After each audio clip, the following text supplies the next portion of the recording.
Hey guys, welcome to the shop. Today's video, I really wanted to cover sort of something near and dear to my heart, and that's really the economic impact of buying local and supporting your small local businesses.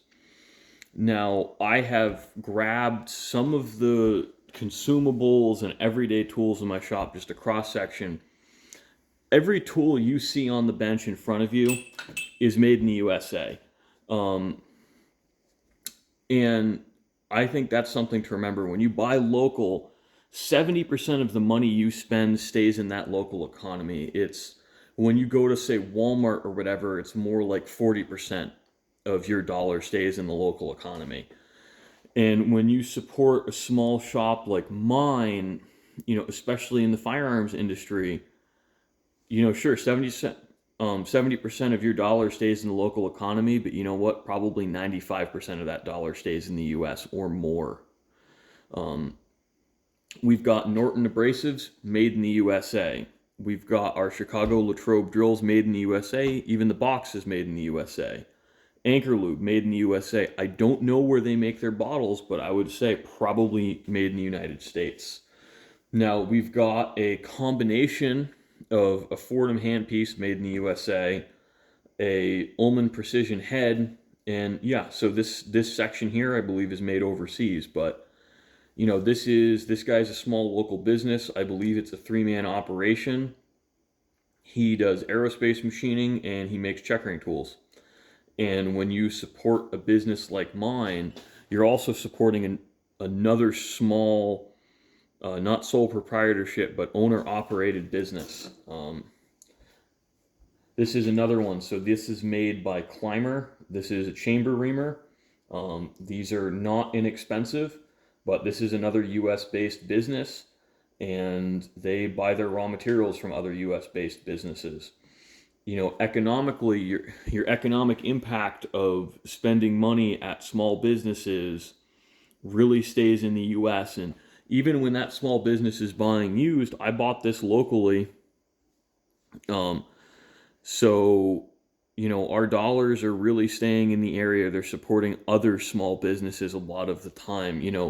Fordham, for example, is not a small business, but they still make most everything in the United States. And at least as of now, Starrett is still doing a lot of manufacturing in the US. This Starrett backface indicator was made in the US. So was the mount for it. We're buying I'm buying cutters that were manufactured from US raw materials and ground in the United States. We're really supporting US manufacturing. So, for example, when I build a gun from someone, I'm going to buy a barrel. I'm going to buy, bluing salts. I'm going to go through a lot of abrasives. I'm going to go through cutting oil. All of that is US based businesses and US based manufacturers. Like this is a set of screwdrivers from Brownells. That's still, from what I understand, a family owned business. They're still made in the US. We're supporting US manufacturing through and through here.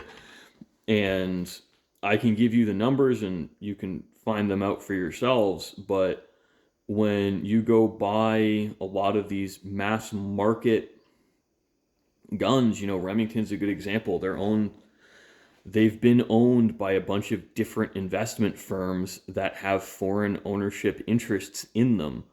To the best of my knowledge, companies like Shylin, Douglas, and the small local guys I'll get stock blanks from. They don't have foreign ownership interests.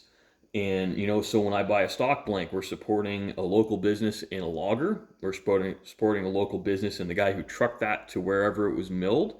We're supporting a local business who bought the green blanks or milled them themselves and dried it. We're supporting a small guy who brokered the deal between me and when I buy it and everyone else. And we're supporting another small local business when I send it to someone with a duplicator. So small businesses in the firearms industry, all of your money stays in the US.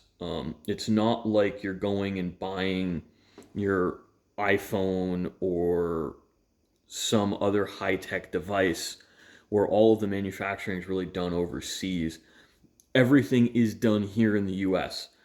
And I think that matters as a purchaser because a robust local economy is a healthy local economy.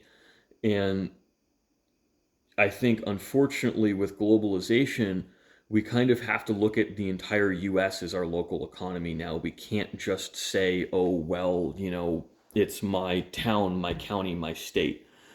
And for better or worse, that's just the way things are. So when you're looking at making a major firearms purchase, think hard. Do I want to buy that from the foreign manufacturer? I mean, the Germans do make fantastic guns, and honestly, so do the Italians. But maybe I should look hard and find a local shop. Really for the damn near the same price, you can get exactly what you want, custom to you, and you can keep all your money in the US. So if that's something that matters to you, think hard about supporting your local businesses. Thanks for watching, guys, and I hope this helps you make a more informed decision on how you're spending your money and makes you think about the economic impact that you, the individual consumer, can really have.